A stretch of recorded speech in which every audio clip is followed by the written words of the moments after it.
It began with the static, a low, pulsing hum that crept from the radio, filling the silent apartment with an unsettling rhythm. Sarah hadn't even touched it. She couldn't remember turning it on.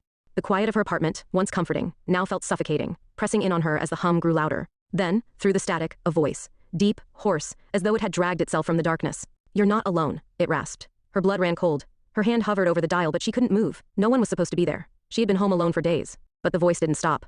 "I see you." Her heart slammed against her ribs. The voice wasn't coming from the radio, it knew her. She quickly grabbed the dial, but the voice whispered again, slow and deliberate. "You've been listening to me for days, Sarah. You just didn't realize." Panic surged through her. She hadn't been listening to anything. She hadn't heard a thing. Until now. The radio crackled again, louder, more insistent. "Don't turn off the radio, not yet." A loud bang at the door. She froze. The voice grew closer, like a breath on her neck. "I'm right behind you." Her pulse spiked. She turned. Nothing. The apartment was still. But the radio hadn't stopped. "I see you, Sarah," it whispered. And then, a terrible realization hit her. It wasn't the radio speaking. It was something else, something that had been inside her apartment all along.